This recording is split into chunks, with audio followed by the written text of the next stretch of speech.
Quando colocamos a nossa confiança no Senhor, até a nossa oração muda. Oi, meu nome é Adriana, seja muito bem-vindo nesse canal, onde eu compartilho com você aquilo que eu aprendo de Jesus na minha caminhada com Ele. E hoje continuaremos com a série de Salmos. E hoje eu quero te convidar a meditar em Salmos 3 junto comigo. Então já pega sua Bíblia aí pra gente meditar juntos no Salmo 3. E lembrando que a minha versão é a NVI, então a sua talvez esteja um pouco diferente da minha, mas eu vou lendo aqui junto com vocês. Salmo de Davi, quando fugiu de seu filho Absalão.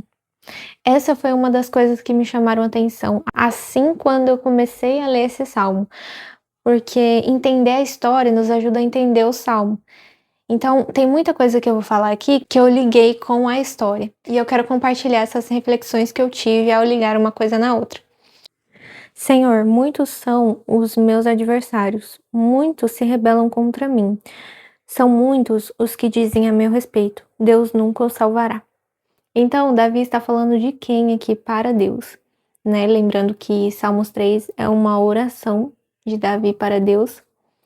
E ele está falando de quem? Ele está falando das pessoas que se rebelaram contra ele dentro da casa de Israel. Ele está falando não só de Absalão, mas dos conselheiros que andavam ao seu redor, que o conselhavam. Tanto que tem um que se chama Aitofel, que os seus conselhos eram considerados como se fosse o do próprio Deus.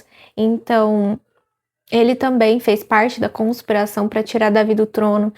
Ele está falando do Simei, aquele que apareceu no meio do caminho enquanto ele fugia e lançou maldições contra a sua vida. Então, Davi está falando aqui para Deus de todas essas pessoas que se envolveram contra ele nessa conspiração. Mas continuando, olha o que Davi fala para Deus depois de ter contado tudo isso que eu falei para vocês. Versículo 3. Mas tu, Senhor, és o escudo que me protege. És a minha glória e me fazes andar de cabeça erguida. Ao Senhor clamo em alta voz, e do seu santo monte ele me responde. A segunda coisa que eu observei foi a confiança que Davi tinha em Deus, mesmo em meio ao caos, mesmo no meio de uma situação onde ele não queria estar, onde ele estava fugindo do seu próprio filho, e a sua confiança em Deus no meio de tudo isso. Mas vamos tentar ser um pouco específicos aqui, no que exatamente Davi confiava em Deus. Lendo a história, dá para ver que Davi confiava na vontade de Deus para com ele. Vamos ver isso em 2 Samuel, capítulo 15, versículo 24 ao 26, que mostra pra gente no que exatamente Davi confiava em Deus. Versículo 24. Zadok também estava lá, e com ele todos os levitas que carregavam a arca da aliança de Deus. Abiatar também estava lá. Puseram no chão a arca de Deus até que todo o povo saísse da cidade. Então o rei disse a Zadok: leve a arca de Deus de volta para a cidade. Se o Senhor mostrar benevolência a mim, ele me trará de volta e me deixará ver a arca e o lugar onde ela deve permanecer. Mas, se ele disser que já não sou do seu agrado, estou aqui. Faça ele comigo a sua vontade. Bom, o que significava para eles a arca estar presente no meio de uma guerra? Significava bênção, significava vitória, que Deus estava ali por eles. Mas Davi manda a arca de volta porque ele confiava na vontade de Deus. Então, nas palavras de Davi, se Deus me quiser de volta lá, se Deus quiser que eu veja a arca de volta onde ela deve permanecer, ele vai me levar para lá de novo. Se ele quiser que eu esteja no trono, ele vai me levar para o trono de novo. Então, acima das outras coisas, acima da minha vontade, seja feita a vontade do Senhor comigo mesmo, que seja eu passar por tudo isso. Mas isso não significa que Davi não orava a Deus, não clamava a Deus. Vamos ver isso nos próximos versículos do Salmo, que Davi clama a Deus para que isso tudo se restaure. Inclusive, Davi ora a Deus no meio da caminhada, no meio do deserto. Ele fala assim no versículo 31, ele diz: quando informaram a Davi que Aitofel era um dos conspiradores que apoiavam Absalão, Davi orou: ó Senhor, transforma em loucura os conselhos de Aitofel. Então, mesmo Davi não entendendo muito bem o que estava se passando com ele, se era vontade de Deus, se não era vontade de Deus, ele não hesitou em pedir a ajuda de Deus. Tanto é que eu falei no começo do vídeo que os conselhos de Aitofel eram vistos como os melhores conselhos, como se tivessem vindo do próprio Deus. Tanto é que Deus responde Davi, Deus frustra os planos dele, né, para que dê tempo de Davi fugir, para ele não ser pego numa emboscada no meio da noite. Enfim, vemos aqui a confiança que Davi tinha em Deus, na sua vontade para com ele. Davi não entendia muito bem se era ou não a vontade de Deus, tudo que ele estava passando, tanto é que quando Simei passa amaldiçoando ele, 2 dos seus soldados oferecem para matar Simei, mas ele não permite isso, porque vai que, né? Ele acha ali que é Deus que permitiu tudo aquilo, então ele não faz isso. Mas mesmo assim, ele ainda confia e clama a Deus para que tudo se resolva. Mas vamos voltar aqui para o Salmo 3. Versículo 5.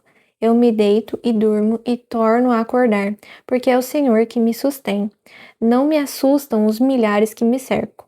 Outra coisa que eu notei aqui, enquanto eu lia o Salmo 3, mais da história, é o cuidado que Deus tem com Davi no meio dessa situação toda. Vamos ver também alguns versículos na história que mostra como Deus cuidou de Davi no meio disso tudo. Então a gente vai voltar lá para 2 Samuel, onde a gente vai ver o começo de tudo, onde Davi soube da história e fugiu, resolveu fugir. Então, um mensageiro chegou e disse a Davi: os israelitas estão com Absalão. Em vista disso, Davi disse aos conselheiros que estavam com ele em Jerusalém: vamos fugir, caso contrário, não escaparemos de Absalão. Se não partirmos imediatamente, ele nos alcançará, causará a nossa ruína e matará o povo à espada. Então, o que acontece aqui? Davi foge rapidamente. O que me leva a pensar que não deu tempo deles conseguir muitos mantimentos para se sustentar, porque eles não sabiam o tanto que eles ficariam fora, né? A Bíblia também não relata quanto tempo eles ficou fora de casa. Porém, no meio disso tudo, Deus cuidou de Davi e dos seus soldados, que também estavam ali por ele para cuidar dele. A gente vê isso nos versículos de 2 Samuel 16, versículo 1 e 2. Mal Davi tinha passado pelo alto do monte. Lá estava à sua espera Ziba, criado de Mefibosete. Ele trazia 2 jumentos carregando 200 pães, 100 bolos de uva passas, 100 frutas da estação e uma vasilha de couro cheia de vinho. O rei perguntou a Ziba: por que você trouxe essas coisas? Ziba respondeu: os jumentos servirão de montaria para a família do rei. Os pães e as frutas são para os homens comerem, e o vinho servirá para reanimar os que ficarem exaustos no deserto. O versículo se encontra em 2 Samuel 17, versículos 27 ao 29. Quando Davi chegou a Manaim, Sobe, filho de Nás, de Rabá, dos Amonitas, Marquir, filho de Amiel, de Lodebar, e o gileadita Barzilai, de Rogelim, trouxeram a Davi e ao seu exército camas, bacias e utensílios de cerâmica, e também trigo, cevada, farinha, grãos, torrados, feijão e lentilha, mel e coalhada, ovelhas e queijo de leite de vaca, pois sabiam que o exército estava cansado, com fome e com sede no deserto. O que vemos nessa história é que Davi tinha toda a razão em falar todas aquelas palavras para Deus, porque Deus sustentou ele no meio do deserto. E como Deus cuida da gente, como Deus cuida de nós. Deus levanta pessoas na nossa vida para nos sustentar, para cuidar da gente com todas as necessidades que a gente vai ter em qualquer fase da nossa vida. Então, quando a gente volta para as palavras de Davi, ele diz: eu me deito e durmo e torno a acordar porque é o Senhor que me sustém. Então, todo momento ali, ele estava passando por um período de extrema dificuldade, de fragilidade, e Deus sustentou ele na caminhada inteira. Ele mesmo diz que ele só conseguia andar de cabeça erguida porque ele sabia quem era o Deus dele e que ele estava o sustentando em todo momento. E lendo a história, dá para perceber que Davi não tem medo mesmo, como ele mesmo disse aqui. Ele não tinha medo de todo mundo que o cercava ele. Tanto é que ele queria ir para a guerra lutar. Porém, ele tinha mais medo, ele estava mais preocupado que Absalão fosse ferido no meio dessa guerra do que com ele próprio.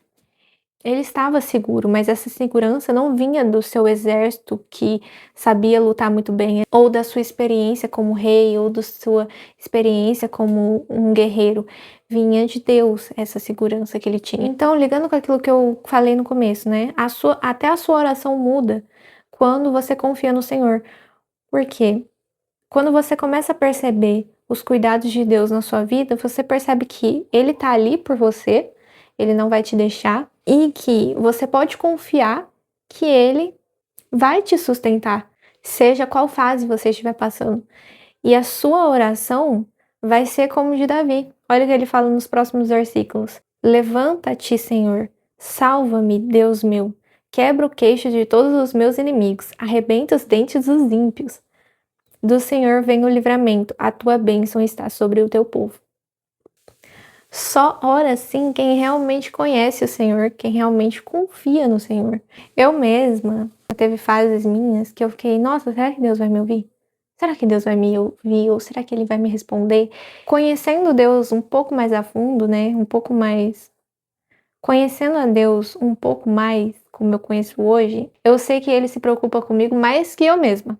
Então, assim, eu sei que Ele está preocupado com a minha salvação, Ele está preocupado com o meu bem-estar, comigo em si. E sabendo disso, a qualquer momento que eu pedir ajuda ou que eu clamar por alguma coisa, eu sei que Ele vai me responder. Não significa que Ele vai dar tudo que eu quero na hora que eu quero, mas é aquilo.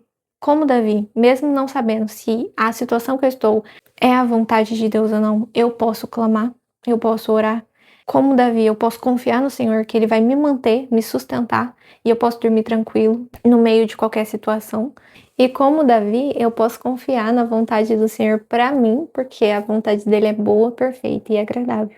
Então, a reflexão que fica aqui para mim e para você, e pra gente pensar, né, mais a fundo, sair desse vídeo pensando sobre isso, lembre, traga à memória todas as vezes que Deus foi bondoso com você, foi misericordioso, te ajudou, te sustentou, porque só assim você conhece o caráter de Deus, você conhece o amor que Ele tem por você.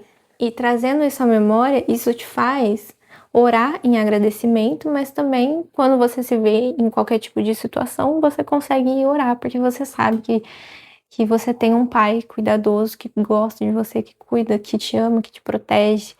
E não só um Deus distante, ou um Deus que você pensa, nossa, será que Ele vai me responder? É sobre saber que Deus se importa tanto que deseja ouvir a sua oração também. Então é isso, ficamos por aqui no vídeo de hoje. Me conta aqui nos comentários aquilo que Deus falou com você no vídeo de hoje. Eu espero ter conseguido colocar tudo para fora, aquilo que Deus colocou dentro do meu coração. E eu te vejo no próximo vídeo. Não se esqueça de se inscrever nesse canal para acompanhar essa nova série, essa nova fase aqui desse canal. E que Deus te abençoe. Até a próxima.